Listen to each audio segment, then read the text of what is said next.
Okay, hi folks. I am busy making a multi-cable for inserts. It will be 16 channels of inserts. So on this end here, I've done quite a bit of preparation already. As you can see, there's shrink tube. It's about 1 meter in length now, all the way slid over.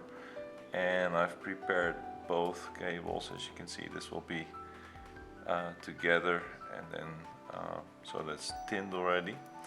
So we're just gonna put one plug on already. Show you. So you just get that ready. This is my third hand. You really need that. And one golden rule is always make sure the tip of your soldering iron is clean, because you don't want any dirt in your connection. So preheat it a bit and pour some tin in. Make sure it really dissipates.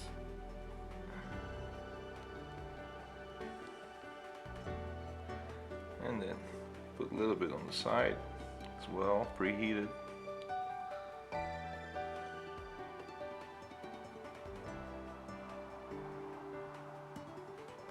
Just like that is enough. There we go. And then before we go ahead, this should be, according to Nutric, which is the brand of plugs that I always use, should be 4 millimeters of exposed wire, but I like to cut them a little bit shorter, just because it's easier to solder. And then of course this one has to come right where the insulation ends. That way they're kind of next to each other. It's physically impossible to touch. Of course they're going to be stuck solder in there. So what I like to do is to solder this one first, the middle one, of course preheat it again, make sure it flows well before you put it in, then just go like that, put it in. Sometimes it goes fast, sometimes it doesn't, sometimes it cools.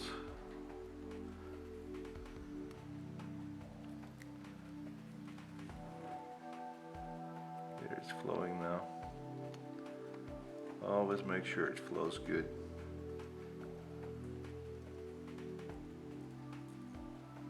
There, now I got it. Sometimes you gotta have some patience with this job. Alright, that's one. And then this is a tricky part. You gotta get this one ready, and then just grab some more tin here.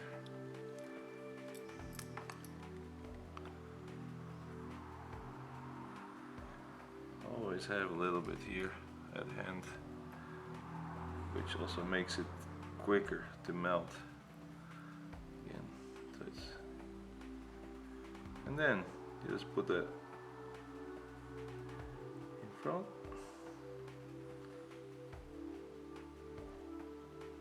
That's it.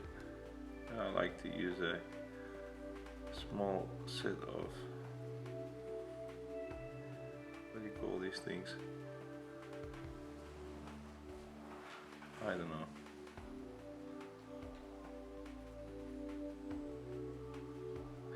There you go, it's stuck now, flowing properly. And then it has to cool down for a bit. I don't want to grab this, this is extremely hot now. The foil is cut back also, that is cut back, so you can see here's plastic foil on top. This one is cut back, there's quite some preparation. It's a pretty good cable actually. It's shielded twice. And yeah, so basically this has to cool down,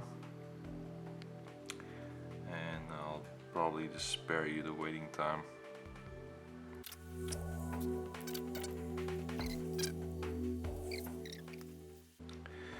Okay, so it's still quite warm, but at least I can handle it now.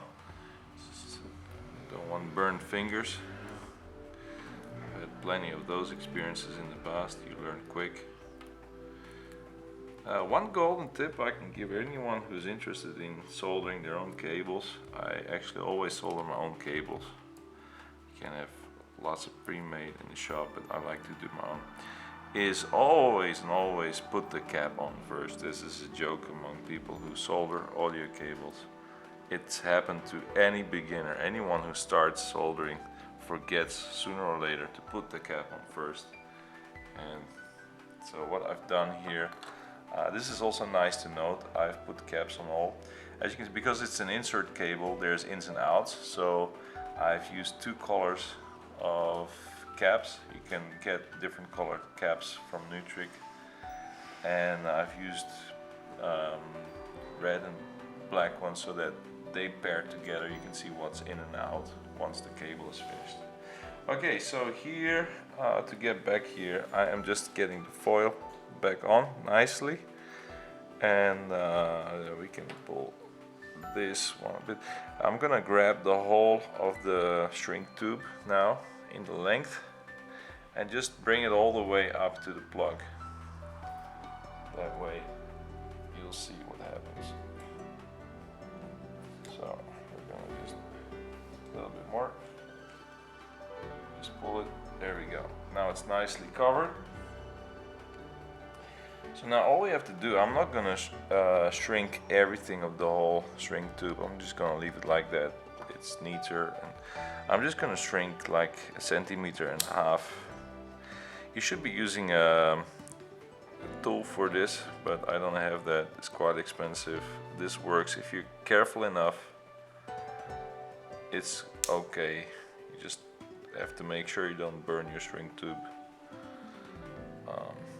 It's good like this, and then it's just a matter of putting the cap on. Slide it over, and I'm not the fastest because I'm explaining a lot, but then that's how you do it. And then slide the shielding on top, and then just bring it in like that. Close it up, and there you go. There's a plug on top of the shrink tube. Nicely done. Look at the difference. Isn't that nice? And then just add it with all the rest of them. And there you go. And repeat 32 times. And you get a whole bunch of ins and outs. Colored black and red. And then once we start doing the other side of the cable, we'll pair them up nicely. So that was it. A short overview of how we solder a jack on a cable. There you have it. Bye bye for now.